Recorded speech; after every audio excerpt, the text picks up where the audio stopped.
Right. Hey, welcome to the lighter side of the dark side. It's your weekly freak show here. Now on Steel Waves Radio. We are syndicated on Steel Waves Radio and Renegade Radio. So you can check us out there, or Deezer, Spotify, Stitcher, Apple, any podcast outlet. YouTube. This is going to be on YouTube.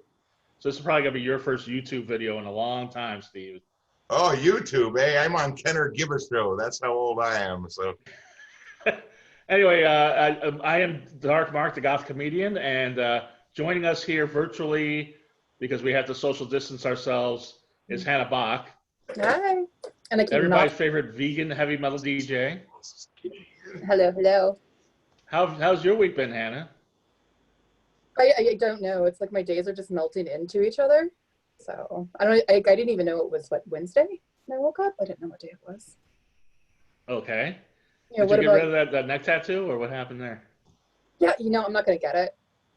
I woke up the next day with no makeup on, and I looked like a drug addict, but not the fun kind, with that neck tattoo. So I was like, you know what? I'm just gonna keep my sleeve. Right. And you're looking at the two of us now. People are gonna be watching this broadcast, and it's gonna be switching between the three of us. If people are gonna be watching this on YouTube, like, please, Hannah, talk so we can see you again, please. No! But I look gross. But we've got. I'd rather look at Hannah than either of us. That's for sure. I know you need a laugh, Hannah. I know you want to laugh. And I've got a guy here, one of my favorite comics of all time, one of the best comics of all time. Do you prefer Steven or Steve? I like Steven. It's an extra letter, so That's a Stephen Pearl, one of the best comics of all time. Yes, man. A1, man, like prime cuts. I mean that. You know what I hate, Steven, is when they do the 100 best comics of all time, like those online lists. I look at those lists, I'm like, at least 40% of these comics could not follow Steve Pearl. Oh, God. Oh, who puts these lists together? Who believes in lists? Lists and awards and all that crap is just crappy. It just makes no sense. I look at Rolling Stones 100 greatest guitarists of all time. Johnny Winter, 89. Fuck you. Come on. So you're the Johnny Winter of comedy, basically. Well, it's the best is who you think is the best. That's all. So whatever. But trust me, Hannah, you're gonna be laughing a lot, because he's been around. I always say, when I introduce Stephen Pearl, I say Robin Williams stole his jokes. I remember you talking about that. Maybe 3 of them. He stole 3 of them. He never stole any of my jokes. Well, I'm lucky when he stole because he paid and my rent was due, so I did okay those months. So. Right, and we're going to talk about that. Robin Williams was brilliant without me. He was famous when I met him. So of course, I've been hit a few times. A lot of guys have been hit a few times, but he didn't need to do that. He was brilliant without that stuff. So and some of these guys, well, Robin was just stealing. Most of the people who say that are like glorified middle acts who will never get near that level. So there you go. So just what I'm saying is that your jokes are so brilliant that he could put them in his set and not miss a beat. Well, the thing I didn't like about it when he stole from me is that he would like change 2 words of the joke and make it better. Go, that's the way I should have done it. You gotta find it. That's the way it should have been. So so from now on, when I take it back along with the check, that's the way I'm doing it. So, IMDb describes you as a typhoon on steroids. Something like that. I think it was a tornado. Oh no, it's a typhoon on amphetamines. Something like that. Yeah. So which I agree with. I guess so. Yeah, on stage anyway. Oh boy, man, it's just I'm just crazy up there, Daddy. Well, before we get to the storm and a basic history of comedy through your eyes, a few sponsors real quick. Audible. If you go to audible.com/DMS, and trust me, I need the money. Okay. It's getting tough out there. Never fuck with the sponsors. No. But the thing is, this is a way to support me, support the show, and it doesn't cost you anything. Just go to audibletrial.com/DMS. You get a free book, and you got nothing but time on your hands. Listen to a book. You get a free 30-day trial. You can cancel the next day, but I bet you don't, because you get big discounts. And 2 Audible originals, such as Alien 3. William Gibson wrote a different script. They acted that out. Kate McKinnon's got a fairy tale on there. Paul Rudd's got a new thing on there. They got all sorts of great stuff, Audible originals. go to audibletrial.com/DMS. I'm pretty sure you're not vegan, Steven. I eat what I want, I try not to eat too much junk, but well, until this whole virus thing's happened, we have a 24-hour gym here in Vegas near me, and I was there every night, like 2, 3 in the morning, which I really enjoy doing. Smoke a bowl and go work out. So that was my. Just make sure you wipe down the equipment. What? Make sure you wipe down the equipment. Back then we didn't have to. We'd spit on it. We'd roll around in it like He-Man, and we'd eat we'd drink from the Hudson River. We were afraid of nothing. But oh yeah, so well now the gym's closed. I ain't doing nothing. So but I don't know if I'm in shape or not. But I'm 64, and I think I've looked pretty good, and I feel good too. No, I would not. I would. When I want to get that. Go ahead. Although I know you and I know how old you are, if I just met you, I would never thought that. You look great. Hannah, does he look 64? You don't look 64. Not at all. Not at all. I want to pass for when I want to Maybe get like 46. Yeah, okay. 46? I was hoping 19, but I guess that's not gonna happen. I'm hoping. I've had a hard life. I grew up on a chain gang. But when I want the senior discount on the bus, I gotta like draw age spots on my hand and say things like "Bye, Cracky." When I was a boy, and then well, you are old, and they let me on and I paid the nickel. And I go, everything was a nickel you could fill a swimming pool with cocaine for a nickel when I was a boy and buy a house for another nickel. And they believe me. Okay, you can ride the bus, old man. Well, that's the funniest thing is I was looking at YouTube clips of you over the years where you did the whole grandfather bit. You get fatter. Where you're like, oh, now I'm the grandfather. And oh, it's weird. Yeah. I guess, God, I do. Well, I say in one clip, I'm 31 now. And I go, oh, that's a long time. Oh, old time. But if you're ever in LA again, we're going to take you to Doomy's Home Cooking. It's a vegan place right by the M Bar. You remember the M Bar? Sure, I remember the M Bar. 1253 Vine Street, right in the corner of Fountain and Vine. They're doing takeouts. It's the best vegan food you ever had. I'll eat pulled pork sandwiches. Sure. Chicken parmesan, burritos. I'm telling you. If I put some Doomy's in front of you, you would never know it was vegan. Shrimp po' boys, it's unbelievable. This guy's a genius. Yeah. Yeah, wipe your mouth. Doomy's Home Cooking, 1253 Vine Street. There's also one in Toronto, Canada. You'll probably get to Toronto before you get back to LA. So. Probably, yeah, probably. And they are in Grubhub right now, so that's cool. So go ahead and order that and support them because they're a local restaurant that needs your help right now. Sounds yummy to me. Open one in Vegas. I'll be there every day. Yeah. Okay, yeah.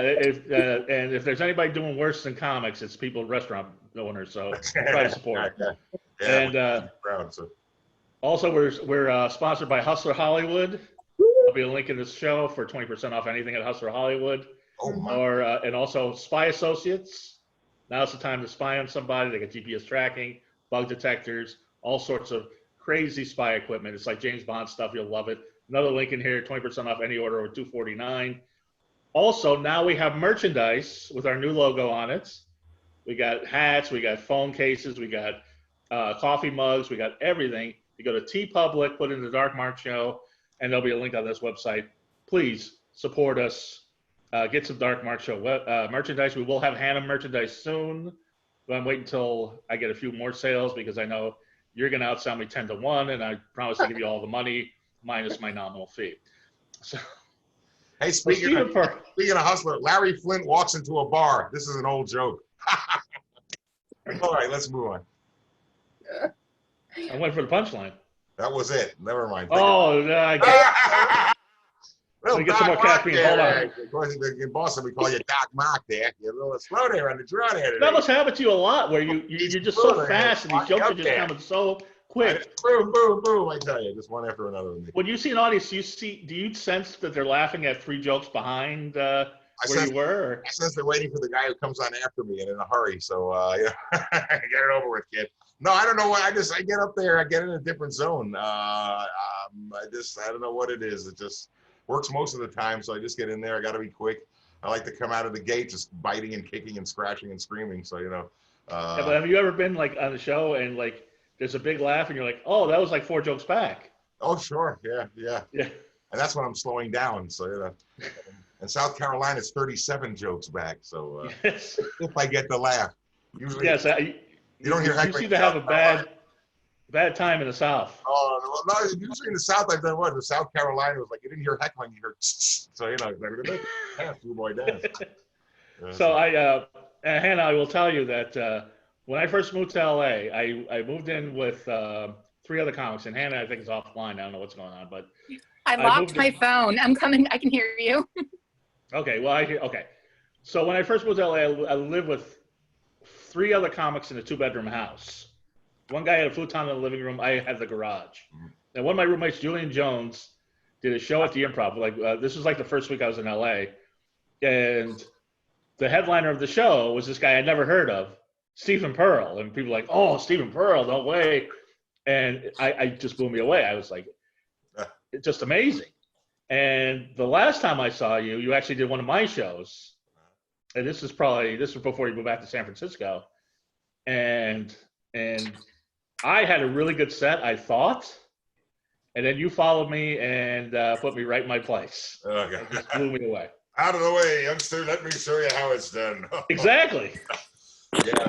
And then you hit me up for money. I've had for more money than I was going to pay you. Oh, more than I was going to. Oh, well, I'll be waiting for that extra amount to arrive any day now. So. Which I was happy to give because you were so good. Thank you so much. I sweat for my dough. So yeah. But you're born in Rockaway, Queens. Is that correct? I was born in Far Rockaway, New York, in St. Joseph's Hospital, which is now St. John's Hospital, where I coincidentally had a hernia operation in March of 1980. Then I was raised in Hewlett, New York, a little down the road a piece. Where? 5 towns, Hewlett, New York, like Goodfellas country, the 5 towns. It's a Jew bro from the 5 towns, don't want to date Italians. That's where I grew up. Okay. So like Jews and mobsters. Yeah. And how did you come from New York to San Francisco? Because there's like a whole gap there. There is a gap there. I wanted to. Well, in the summer of 1976, I had a friend who wanted to spend the summer in California, and I had nothing to do. I was like 20 years old, had 1 year of school left. And his father had died, but his credit cards were good. So, hey, look, we'll charge everything to the credit cards. So, okay, I'll go with you. So we drove. I've never been cross country before by land. And we settled in Tiburon, California, this beautiful suburb. And he got an apartment, like a 2-bedroom apartment for $400 a month in 1976 with this view you wouldn't believe. And I'd never seen anything like this. I'd never been out of New York, really, except for a year in Ohio. I go, this is beautiful, man. The weather's good and the people aren't telling me to go fuck myself, and it's really pretty here, and it's not New York, so I want to live here. So I saved my pennies. I went back to New York. I finished school, God knows why, and I went back to San Francisco. I moved to San Francisco 3 years later, where coincidentally this big comedy scene was just starting to happen, and I just and I was doing the day job thing. You could live on like $125 a week back then. At a studio apartment between the Tenderloin and Nob Hill for like $200 a month. And I was going to all the clubs. The Holy City Zoo was a club, the little urine smelling, soaked, rotting cabin where everybody went to perform. And I met Robin there and a whole bunch of other people. And when people did sets elsewhere, they would end up at the zoo afterwards. That was the big gathering place. So I went there and I went to the Punchline. I went to the other cafe and any club that would have me on an amateur night or an open mic night. And I got better and better. And then this guy named Alex Bennett, a radio guy from New York, came out to San Francisco morning show. And luckily for me, I became one of his favorites. And I became a star in 3 area codes. And the rest is history. You're not the first one. I'm trying to think who else was telling about Alex Bennett help him out. I was a god. What was it? Somebody else was telling me that they got on Alex Bennett's show, and that's how they... Oh, yeah. He was good for Bobby Slayton. He was good for me. He was good for a bunch of people. So, Yeah. Was Bobby Slayton out in San Francisco too? Yeah, sure. I think he moved. So Robin Williams was already on TV, but he was still going to do the clubs. Oh, sure. I couldn't. Bobby Slayton. When I first saw him, I go, "Is that him? That's not him. What's he doing here?" No, it's not Robin. It is Robin. Holy shit! So he went up, he did a set, and the place would fill up. If there were 3 people in the club, he'd go on stage. This crowd would appear out of nowhere and just pack the place, and then they'd leave. Sure. He was done. So the energy just got around. The word got around. Robin's on stage. So it was amazing. And were you guys friends right off the bat, or? We became friends quickly. I had cocaine on me, so he wanted to be my friend. So we just talked and became friends and blah, blah, blah. I didn't see him that much in LA. I saw him twice the whole 22 years I was in LA. Once I moved back up to San Francisco in '09, I saw him all the time and we reconnected. So, we went to his wedding. Right. No, part of the reason I wanted to have you on is there's 2 things. First, I did our mutual friend Linda's Facebook Live and mentioned you, and we were talking about you. And my father coincidentally sent me Robin Williams' book, the biography that came out a couple of years ago, and you're all over that. I've heard. I mean, I won't read it. I haven't read it, and I won't read it. But it's yeah. Well, you're all over basically. Really all over like a calling the old coke-filled days. I haven't. Where do you get your energy now? Because I'm assuming you're not on coke anymore. I haven't done coke in like 30-some years, and I only went on stage on coke once in my life. So only one crowd saw me coked out on stage. How's that? I was on New Year's Eve 79-80 at the Holy City Zoo. I thought it'd be, hey, if I get some coke, I'll have a real good set tonight. Oh, that was a bad idea. So I did some blow. I'm walking around the block before I go on like 50 times. I'm sweating like a pig after being on stage. And maybe this wasn't a good idea. I don't know what to do. I got 50 thoughts at once. Oh, I'm thinking of the Pythagorean theorem and the speed of light. What do I do? So, and I had my first encore that night, and I go, no, this wasn't worth it. The coke had nothing. So, somehow I got through it in spite of the coke. But afterwards, it was a different story. You still got that energy going, and you want to party all night. So especially with other friends who've been doing the same thing. So. But you always have that frantic energy, even now. I have sitting in your home. The coke. If I was on the coke, I'd be like this. I'm like this naturally. So and maybe a little weed calms me down too. So yeah, so you're like the contrarian. Coke slows you down. Yeah, pretty much. Oh, okay. I'm really hungry and sleepy. No, coke didn't make me sleepy. It just wire me out. But it's horrible. Now, am I correct now? And I'll move off of that because I want to get to I want to hear about all the 80s comedy store hijinks and all other stuff. But the joke, from what people have told me that, and I remember as a kid hearing him say this was this yours that when George Bush was in the White House, it's nice that his wife was on the $1 bill? I think him and me and like 30 other guys did that because it was so obvious. He looked like George Washington. So and Robin did it on Comic Relief, and he would like. I never claimed that to be. I did it, and he did it. Like 30 other guys did it. So and then I stopped doing it because 30 other guys were doing it. So then I changed it to the Quaker Oats Man, and then he did the Quaker Oats Man, and 30 other guys did the Quaker Oats Man. And then I stopped doing it. So yeah, but that was a long time ago. But that's my philosophy on joke stealing, and I'm just apparently if Robin Williams if somebody said that was somebody's joke, including yours, he would give the checks. Yeah. So something like that, I didn't even bother claiming as mine. So I guess probably everybody thought of it at once. So that particular joke, the Barbara Bush joke, but. But now with YouTube, everybody's calling every comic out for every. It's insane. Or you do a joke that's slightly on edge, and you shouldn't do that joke. Ruin your career. It's insane now. It's just no, but I mean, like Carlos Mencia, like they killed him. Amy Schumer. Yeah. And let's be honest, those are pretty blatant. But I've had people say, "Oh, you took my joke. I had a similar joke, and I just write another joke." That's all. Yeah. Sure. If one joke defines your career, you suck. Yeah. Well, somebody 19 years old, say, you did my joke. Well, I did that joke in 1984, so I don't think it's the math goes against you on this one. So I don't know. It's just I don't go. If I'm doing a set, I'll go out and I'll hang out here in Vegas where there's a million places to play, which I really like. But I wouldn't go to the Comedy Store or I wouldn't regularly any of these places because it's ugly, This is going to kill you. You can't go up in front of audiences and get that rush. It's killing me. Yeah. You can't do that unless you want to do it for free or a slice of pizza or something, So, I like to get a few shekels for what I do. So otherwise, stay at home. 64, man. I could be at home with the cats hanging out. I enjoy that too. So, you can't even go to the bus stop and rant like a almost maniac anymore because nobody's out there. No. Oh, well, right now, nobody's anywhere. It's like, it's that movie, The World of Flesh and the Devil, with Harry Belafonte from 1959, where the bomb goes off and there's 3 people left on Earth. And you just got to knock on people's door and pretend you're Postmates and do jokes. Streets. It's like it is now. It's insane, man. Yeah, you got to knock on people's door and say you're Postmates and then start doing jokes. I mean, that's all you can do. I'm just writing and just waiting to go on stage again. Hopefully this thing will end, and it's not the end of days. So I don't know. Well, and you just got there like a couple years ago. Got here a couple of years ago, September 6, 2018. I moved here, and I've been. Little did you know. Little did I. Yeah, it was good for a year and a half, and then bam, we're good for a year or so, and then bam, this thing hits. But it's hit everywhere, so nobody's doing anything now. It sucks.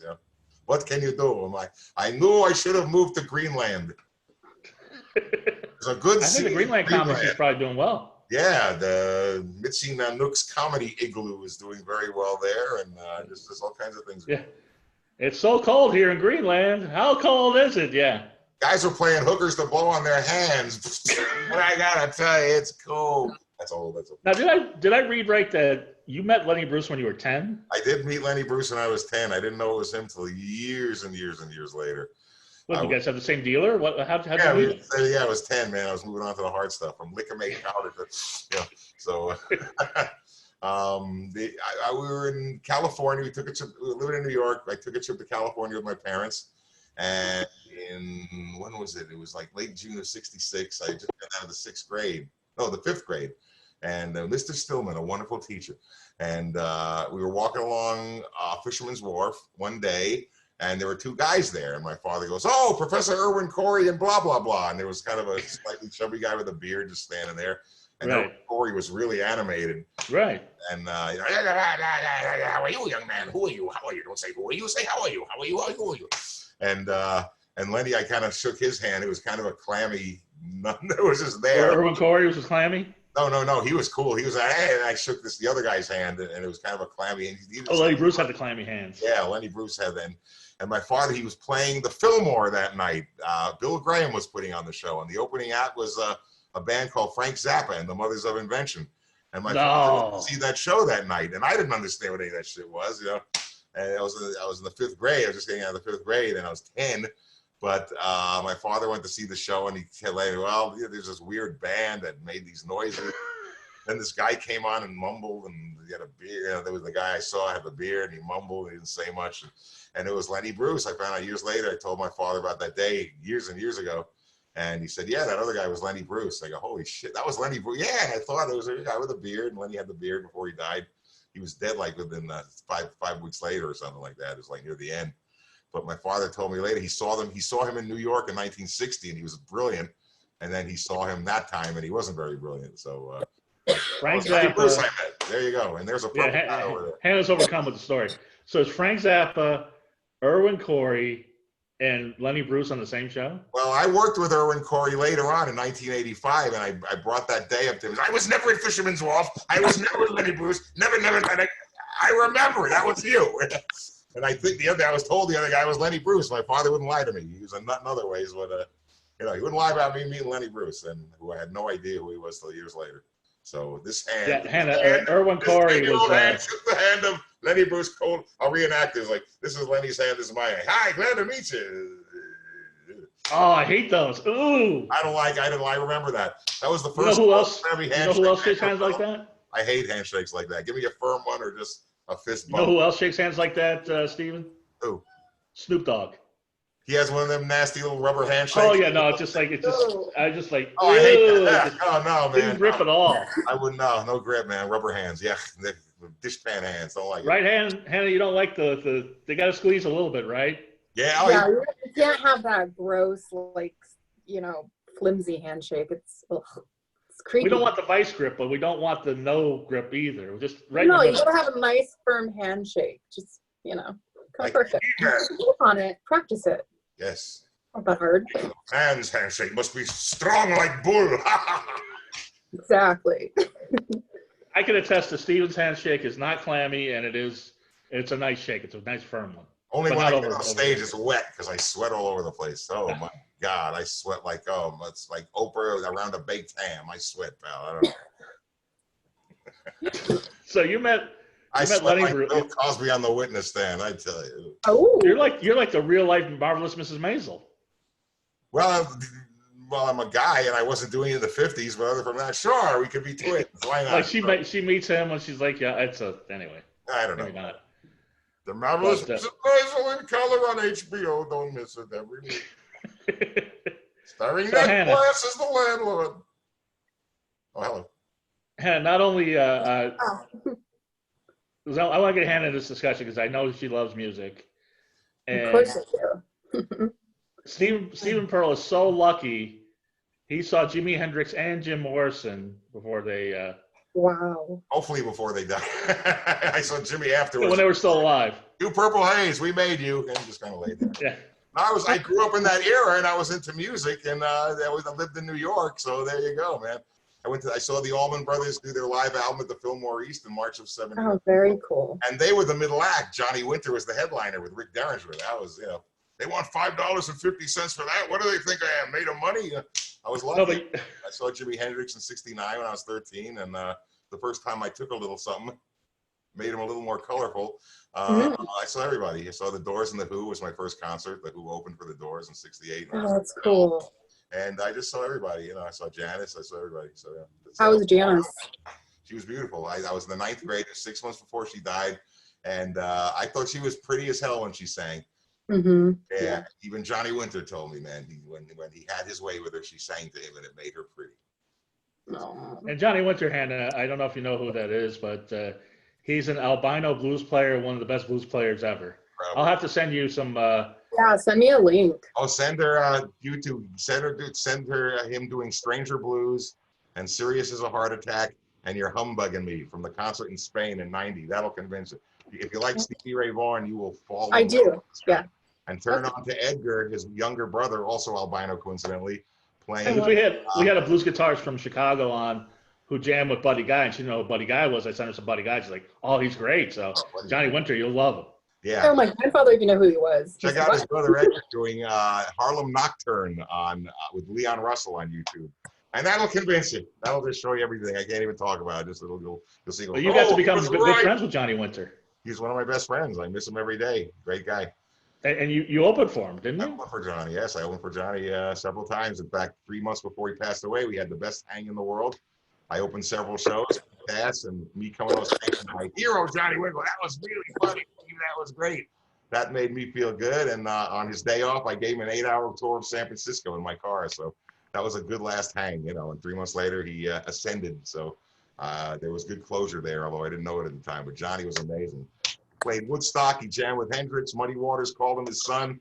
And just check out the videos, and you'll see. Oh, no, once you hear him playing, forget it. Unbelievable. He hits notes that aren't there, like Jimi Hendrix did in his way. Just all I can say is watch the videos, and you'll be convinced. What was the last show you were at? Like what concert?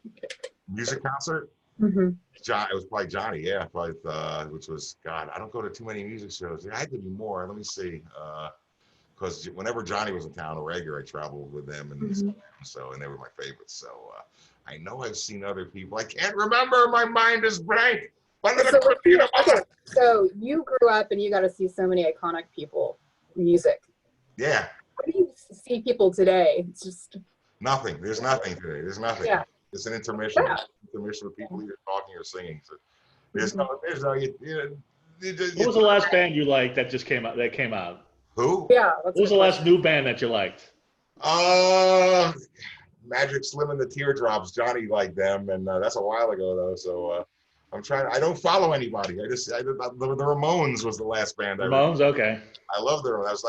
I go up to 1974, and I kind of stop there. No, hey, there's nothing wrong with that. I love the Ramones. What's it like doing stand up in front of a Johnny Winter audience? If it was a big place, I prepared.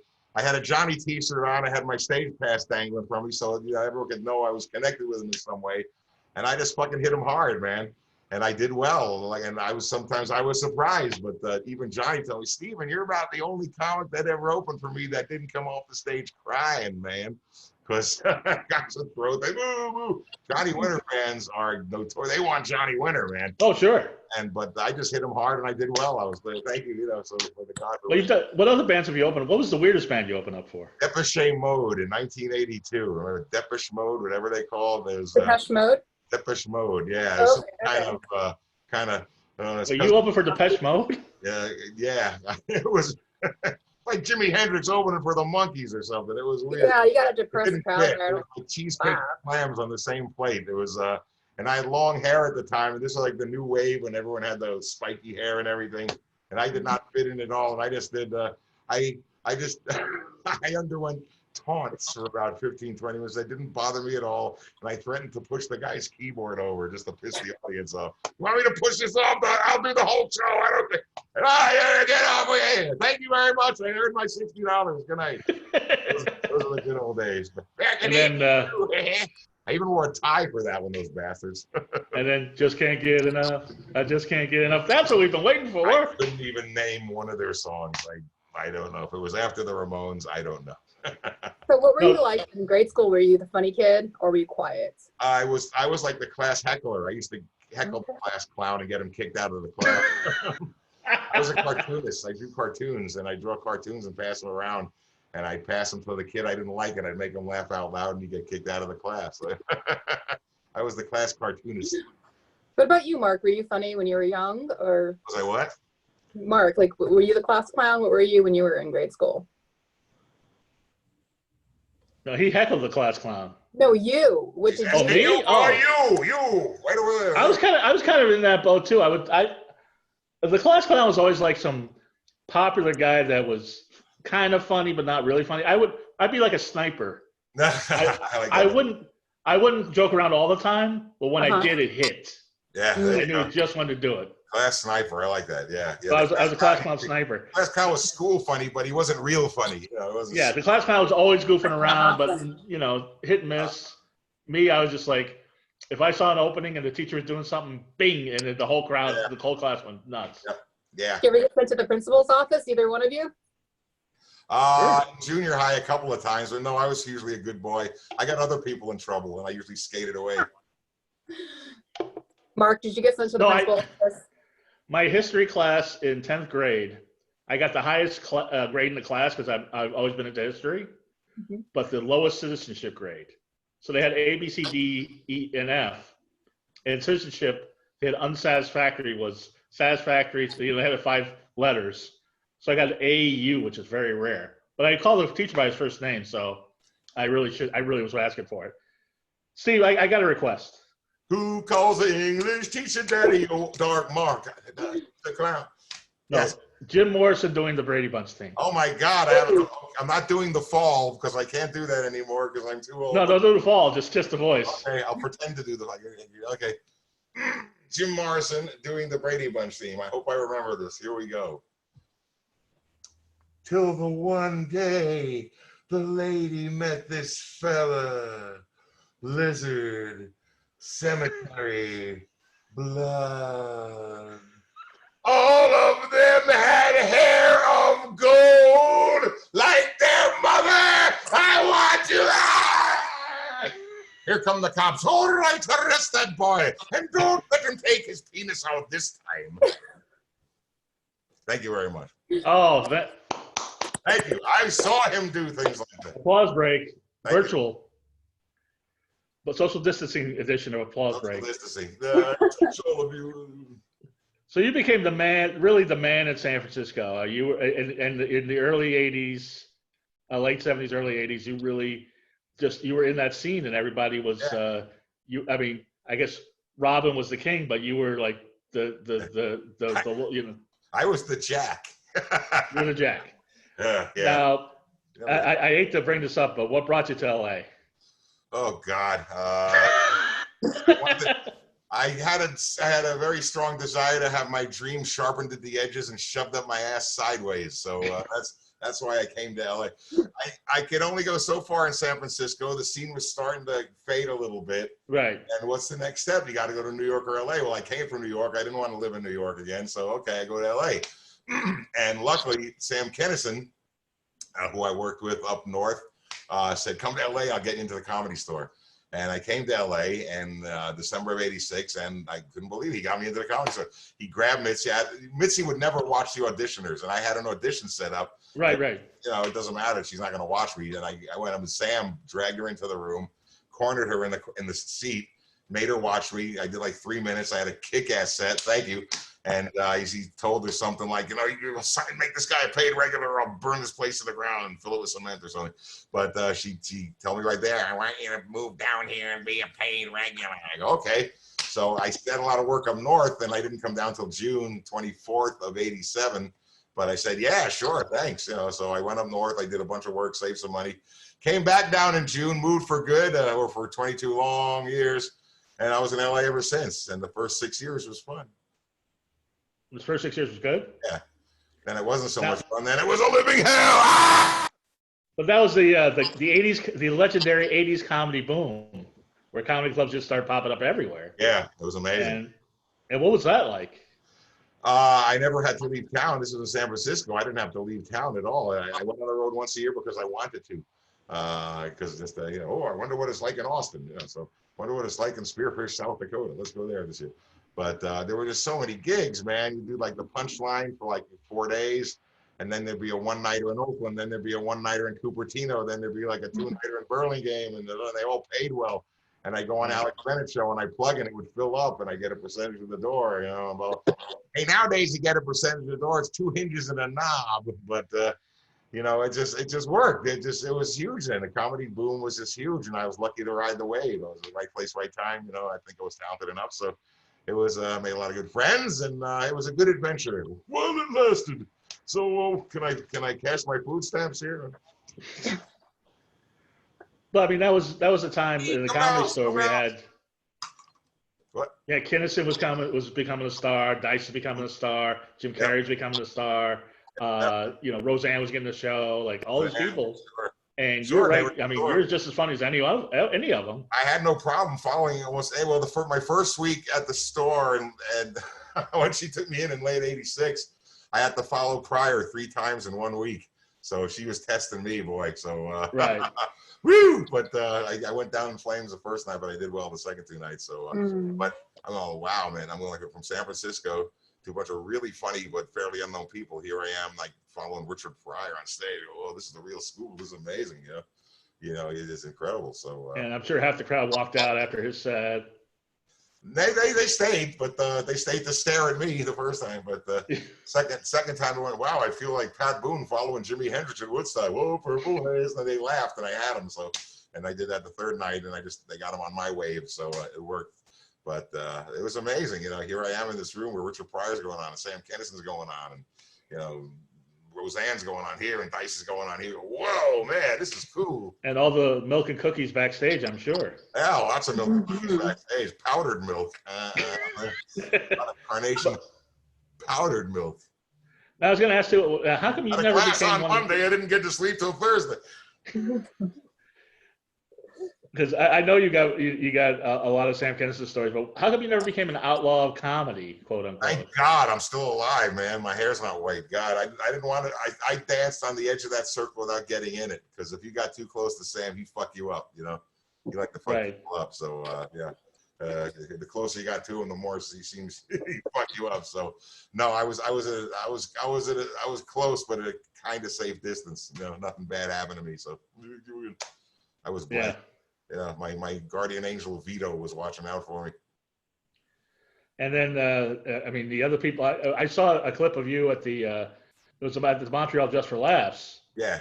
And Jim Carrey introduced you, and you could tell, like, he was definitely a fan. Oh, he gave me a great intro. I was very happy with that. You know, I had a kick-ass set and went on TV, and my career went nowhere after that. But still, it was fun. What was that guy like when like in the 80s and early 90s? I didn't know him that well. Just a little bit we'd hang out. I was mostly hanging out with Sam, and when I came to LA, hanging out with Sam and those guys. And right. Wasn't really part of that clique. When I'd see him, I'd say hello to him and stuff like that. And in Canada at that time, we really didn't hang out. He just kind of introduced me, and we kind of said, hey, how you doing? Passed each other, and that was it. So, yeah. Yeah. Now, I mean, the reason that I guess you're not a household name, even though you should be. Like Comet or Jergens or Crest. Oh my. No. you never got a TV show or a movie or. No, I didn't get. Well, I was on. I wrote a pilot called Gilligan's Peninsula, but it only ran once because they found their way off. I had Mork and Mengele. I watched the fun one, a wacky alien moves in with a Nazi wanted war criminal. That didn't go too well, and I just didn't. I never got the break, damn it! God damn it! Was there anything you auditioned for that? I went on lots of auditions. Shit that some went on, some things you never heard from again. Commercials, TV shows, movies, name it. You know, I don't know. Part of me was a fuck up. I just wanted to do stand up and have a good time and get high and hang out with friends and stuff like that. So no, I didn't get a break, but I did 4 evenings at the Improv. So there you go. You did do an evening at the Improv, but yeah, it's kind of weird. When I first started out, I was at the Laugh Factory.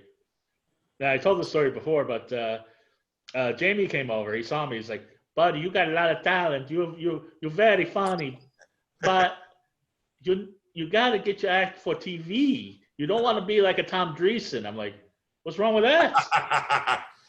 Don't want to be like Tom Dreesen. Don't want to be like Tom Dreesen and just do the clouds and just do comedy. I'm like, "What's wrong with that?" That's what I want to do. Celebrity golf tournaments and rakes on it in a fortune and open for Frank Sinatra. Yeah, who'd want to do that? Yeah. Sure. Tom, I'm the best. If I had 1 billionth the career Tom Dreesen had, I'd be smiling. Great career. I'm hopefully now that some people are stuck at home and got nothing to do, maybe I'll get him on. So. Oh, Tom, I interviewed Tom. Check out my, I have a podcast show. It's old timey, but it's still up there. Rifferendum, RIFFERENDUM. Oh, that's great. I interviewed Robin on it. I interviewed both Johnny and Edgar on it, separate interviews. I interviewed Tom Dreesen on it, Sir Michaels, a bunch of. So check out rifferendum.com. And yeah, Tom's a good guy, man. Just ask him. He said yes. Yeah, I remember he said he might come down to the studio at one point, and we just never connected. But now that he's at home, why not? Yeah. But Hannah, I forgot to tell you about Edgar Winter, who was Johnny Winter's brother. Were they twins? No, Edgar's 3 years younger. Yeah, they were both albino, and he was a keyboard player, and he had some hits in the 70s. Oh, yeah. He probably had more hits than Johnny, I think. Yeah, he had more hits. Johnny pretty much was the hit. You go out and see him, pick up that guitar, and it was all over, man. So it's off to the races. And Edgar had Frankenstein and Free Ride, a couple of hits. But he's got some jazz albums, like listen to Entrance or Jasmine Night Dreams or White Trash Recycled.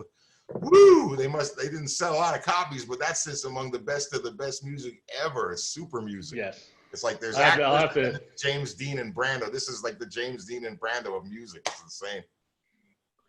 I'll have to send you both the Edgar and Johnny Winter albums. But like I say, I when I first met you, I mean, you're great. And every time I would see you, I remember another time at the Improv. I remember you. I think you were doing some Jay Leno bit, and I was just on the floor. And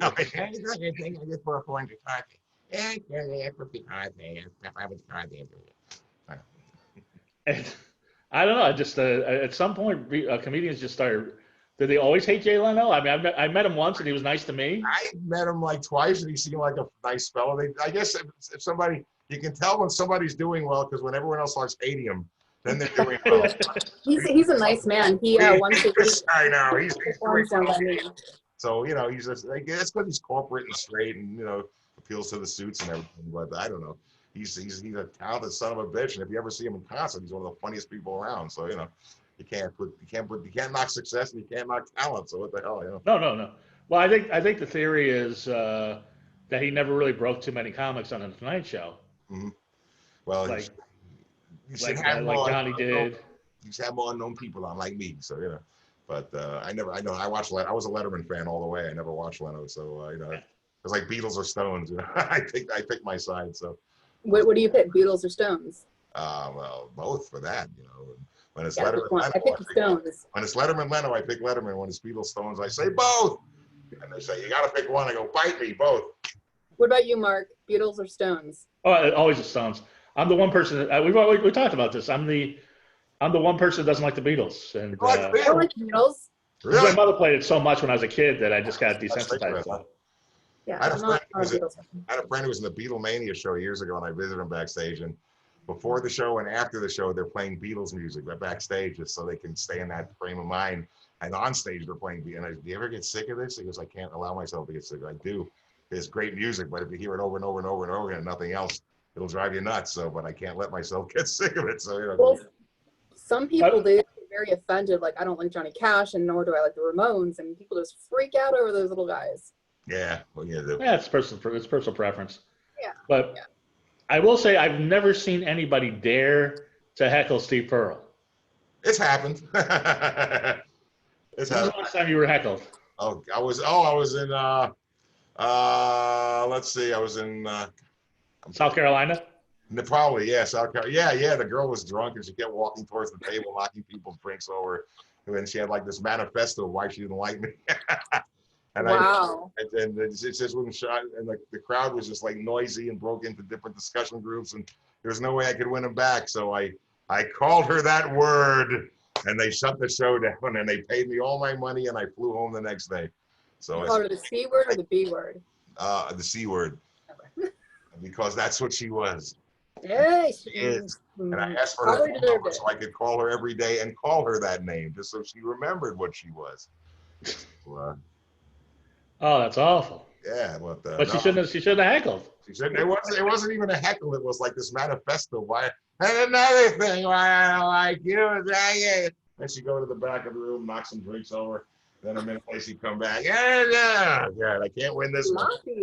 Okay, this is gonna be a long minute. What? Do you remember anything she said? Did she say anything clearly, or was it just? There was a lot of slurring. There's a lot of slurring there. Yes, I made out a couple of vowels and a few consonants here and there. I made up a ow and a k. So I called her a k. And the other thing is, I would imagine just you must relish the look in some comics' eyes that has to follow you after you've had one of those. I'm not hard to follow. I leave a weird vibe, but usually a good one. So nobody really. I don't think I'm that hard to follow. Unless I really bomb badly, then it's like a bomb went off and there's nothing left, just like ruins. But no, it's I don't know. I think I'm not that hard to follow. So that's me. But there's a palpable buzz in the room. I've talked about it with comics. When you really do that well, just your energy is still in the room. Yeah. And somebody, it's like you say with Pryor, you had to diffuse that energy before you get to your act. Oh yeah. Following him was like, woo!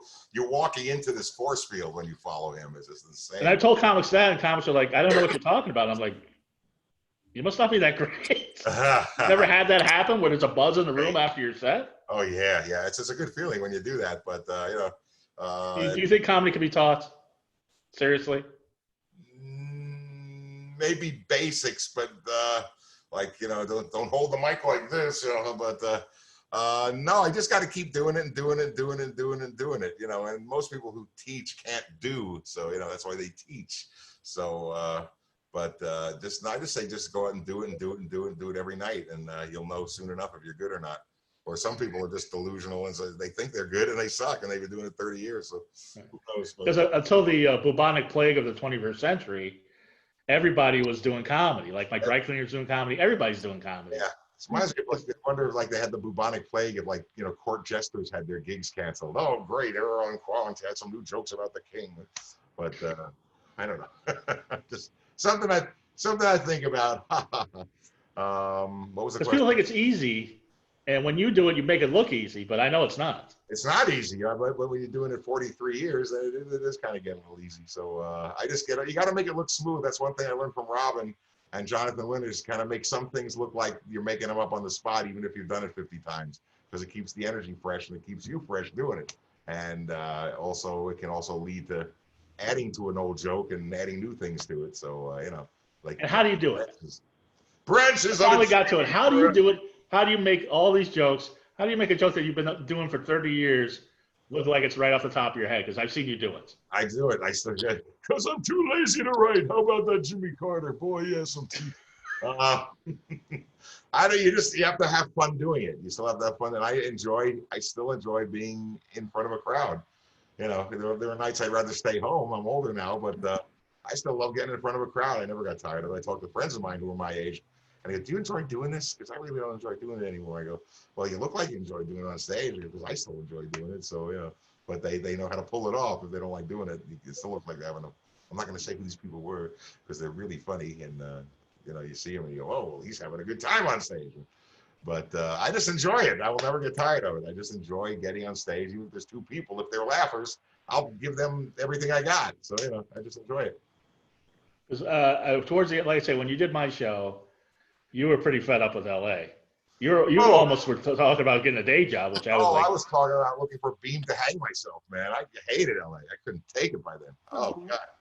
And you went back to San Francisco. Went back to San Francisco. I reconnected with an old girlfriend I hadn't seen in 22 years, and tell Hannah that story. It's so romantic. It is romantic. It was a young lady who was a lot younger than me in the 80s. She was 19. I was 30.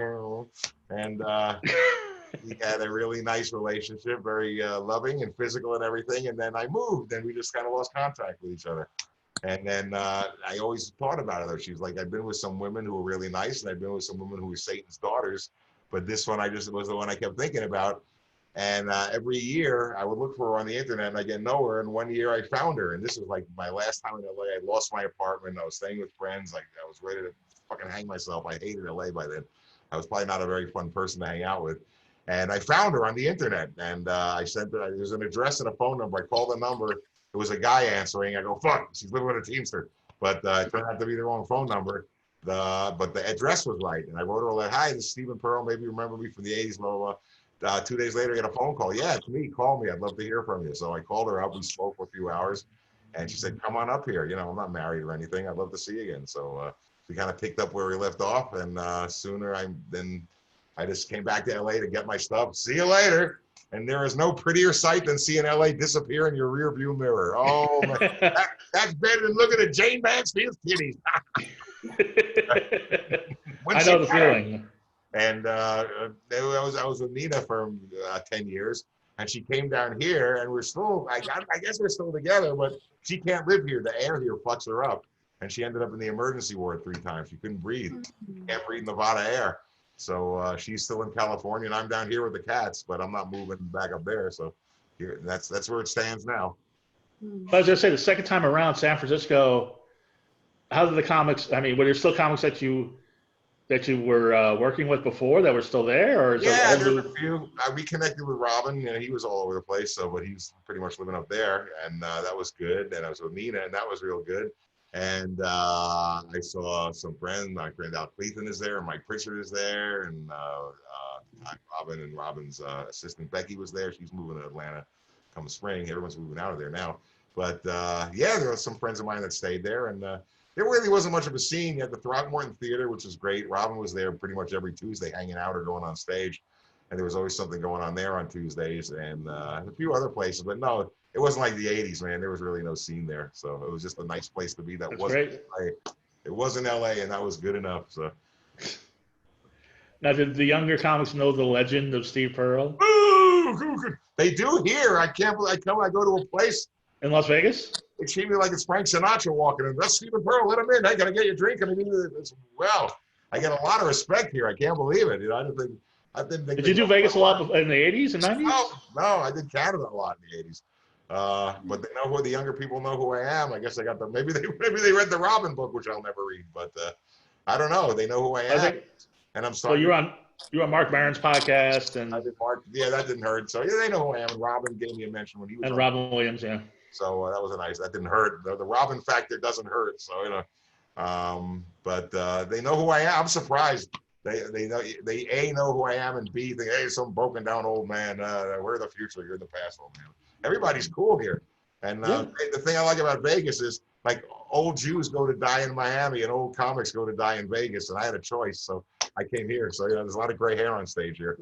Well, underneath where you're at, there is a lot of drama in the Vegas comedy scene. I don't know if you've seen the Facebook post, but boy, oh boy. I've seen that. There's a little sniping here. Oh yeah, I stay away from the personal shit, and I don't get political because then you get into arguments with people you don't know that go on forever, never, and it's insane. So I just try to keep it funny on Facebook, and that's it. I have my little videos of Tony Bennett's hand and all kinds of other stuff you may want to look at, and I just try to be humorous. I left when there was like a whole scandal, like 5 people were calling themselves a 420 comic. Somebody was fucking somebody else. So it's a whole thing. No, I'm just an old fart that tells jokes, smiles, and takes his money and goes home. That's it. So, but when you got back to San Francisco, now how did you reconnect with Robin when you went back to San Francisco? Did you always have his number? Or? I went to the Throckmorton Theater, and there he was hanging out. So we talked, and it was cool. And we ended up hanging out, and he did my podcast show, Referendum, RIFFERENDUM.com. referendum.com. And he flew us into New York when he did his play to hang out with him a little bit. We went to his wedding. We had a really good time. He got us in to see this private show that he did in Las Vegas for just 600 people. It was him, and then John Fogerty, and then Paul McCartney. And he got us in. It was a billionaire's private party, and he got us into that. Not a shabby show. That what? That's not a shabby show. No, that's a bucket list show. You got to go to that. Yeah. Oh yeah. So that was amazing. So yeah, I got you in. Go to Vegas. We'll get you in. So that was amazing. But I hate to say it, we reconnected once I got back up north because that's where he was, and I saw him all the time. So our friendship was rekindled. and just and I don't want to harp on it, but away from the stage, what kind of guy was he like? Quiet. Well, after the cocaine disappeared. You and him off stage talking, is it still a mile a minute, or it could go that way, or it could be really quiet, or it could be one of us ripping. You go like with any friend, you could go either way. He's usually pretty quiet off stage in the post coke days. So that's like a AC. Robin Williams AC after coke. So it was but no, he's just like anyone else, man. It's quiet. We riff together and get a little crazy, or it was quiet, or it was what it was, Well, and so what exactly brought you to Vegas? No, you just. Well, San Francisco was souring out. Our rent went way up for a. Oh, I know that. Had it, man. We just fucking had it. And I don't know if you know Tamayo Atsuki, former comic, now current property owner. She's good to interview. She's a property owner now. She said, "You come to Vegas, I got a place. I give you a good deal." So I said, "Okay." So me and Nina drove to Vegas, took everything we could, and then the cats and everything drove to Vegas. And I got a nice little 1-bedroom here, and for not a lot of money. And Tamayo's my landlord, which is a good thing. And she stays here whenever she's in town. And there you go. So, and then I didn't know how strong the comedy scene was here, and I didn't know they were using older people. And I got around, and I go, whoa! And you get to see all your friends pass through town if they're not living here already. A lot of people are moving here because it's just cheaper to live here, and there's a lot more work. I did maybe 4 days a year in San Francisco when I moved back up there because they pretty much use the same 3 guys there over and over and over again. So, and there weren't that many gigs to begin with, but I came out here and go, whoa, I'm a comic again. I'm working again. This is wonderful. I don't have to. That's great. I don't have to. And you can go back to, you can go to LA for a gig or. If I want. Yeah, it's there. If I want, I could call a comedy store. Or Utah. If they go to LA and just do a comedy store one night, I go one night there and that'll be it. But, I like it here. Right now, I don't want to travel. I like it here a lot. So, it's almost been an hour. I was going to say, nobody's ever gone after you because your act, and Hannah's, I've sent you some clips. It's not exactly politically correct. Yeah, I don't know what it is. I don't know what it is. It's funny. That's what it is. And, yeah. But has anybody ever gone after you for, except for that one time with the heckler? Has anybody? There's a couple of Berkeley liberals once in a while, but nah, not really. They either laugh or they don't understand what I'm doing. So. And the way you whip up a crowd, has there ever been like a fight during your set? Yeah, sure. I've seen a couple of fights. Not many, 2, I think. One guy wanted to come and get me, but he was really drunk and stuff. And I had to like bash him with the base of the mic stand, so that got violent. Oh, really? He rushed the stage? I was like 6'80", man. And I used to do a Scarface bit. I did Scarface as a comedian. I had this big bindle full, like this big, full of flour. And I thought, I got a funny fucking joke for you, Joe. 2 Cubans walking through a chainsaw. Fuck you, that's funny. And I put my head in the flour and pretend to snort it, and I'd be all white and everything. And this guy was just like he tried to throw a drink at me. He was just drunk. So wow. I poured a drink over his head. Then I poured the flour on his head so it stuck to him. And tried, and boom, right in the kneecaps and right in the face of the base of the mic stand. So then a cop came in and arrested him. So thank the gods were with me. That was there you go. What? You learned your lesson from Lenny Bruce when you were 10 years old. And I was in danger. This guy was huge. I was up to his sure. And then 2 guys started fighting during a set. And I don't know what it was. It was over some girl or something, or something. But that was quashed quickly. So, but no, it's usually been pretty orderly. But if you do it enough, there's going to be some crazy shit going down once in a while. Well, I I got so much more. We got to do this again. Next Let's time. do part two. We'll do part two that coming up Yeah. someday. It's been over. You have a question, Hannah? No. I was saying we have to do part two. I'm ready for a part two. Not now, but let's do a part two coming up. Well, has this cheered you up, Hannah? Have you been laughing? I have been laughing. I've been laughing ever since he sent me his clips, though. But I hope somebody gives you a Netflix special. I don't see why they wouldn't. I'll take one. Agreed. I could use the $50. Or wherever, Amazon Prime. Whatever.